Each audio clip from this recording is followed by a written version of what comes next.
আচ্ছা আমি তো কিছুই বুঝলাম না। আমি যখন রিতারে পছন্দ করলাম, রিতা হয়ে গেল আমার ভাগিনার গার্লফ্রেন্ড, আর যখন আমি রেশমিরে পছন্দ করলাম, রেশমি হয়ে গেল আমার ছোট ভাইয়ের গার্লফ্রেন্ড। ঘটনা তো আমার মাথায় কিছু ঢুকতেছে না। আমার সাথে কেন এমন হচ্ছে, কেন এমন হচ্ছে? আরে বড় ভাই, কাট শুনে কিন্তু আমার মেজাজ গরম হয়ে যেতেছে। তুমি এটা কি ধরনের কথা বলো? রেশমি আর আমার সম্পর্ক কি আজকাল নাকি? বহু আগে আমরা দুজনকে ভালোবাসি, তুমি জানো না, সবাই তো জানে। আরে এই যুগে কি এইসব প্রেম ভালোবাসার কোনো মূল্য আছে? বিয়ের পরে সমস্ত মেয়েরাই তাদের এক্সের ভুলে যায়, সবকিছু ভুলে যায়। যেহেতু রেশমির বড় ভাই রেশমির সাথে আমার বিয়ে ঠিক করছে, আর রেশমিরও আমার খুব পছন্দ হয়েছে, আমি রেশমির বিয়ে করে ফেলাই। আর তুই একটা সুন্দর দেখে ভালো দেখে একটা মায়া বিয়ে করে আনিস। মামা আপনি কি আলু ডালের কে রোমান হয়ে গেছেন না? সেটার মতো কথা বলতে পারতে? হ্যাঁ, পাপা হয়ে গেছেন না? জীবন অনুমান জিন্দেগির মধ্যে যে কি কেউ তার গার্লফ্রেন্ড বড় মাথা তুলে দেয়।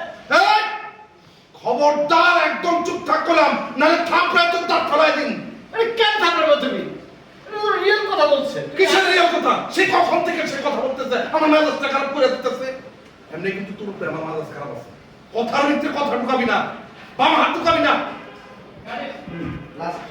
তাহলে তুমি এই বিয়ে বন্ধ করবে না? না ঠিক আছে, ঠিক আছে ভাইটা, আমিও কয়ে গেলাম তোর সামনে। এই বিয়া বড় ভাই কেমনে করে আমি দেখে নেব। ঠিক আছে মামা, আমি আর এই আপনি পুরো একটা আরাম।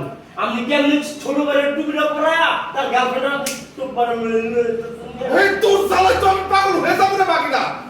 আমার তো মাথায় ধরতেছে না, তোর যে আমি কি করবো, কি করলে কি হইবো, আমার মাথায় ধরতেছে না। দাঁড়া, তোর মজা দেখতেছি। মামা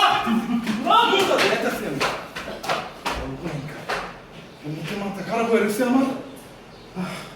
এতদিন পরে একটা বিয়ে করতে যাইতেছি, এর মধ্যে 13 ঝামেলা লাগে গেছে। আল্লাহ রে আল্লাহ, আমি যে কি করবো বুঝতেছি না।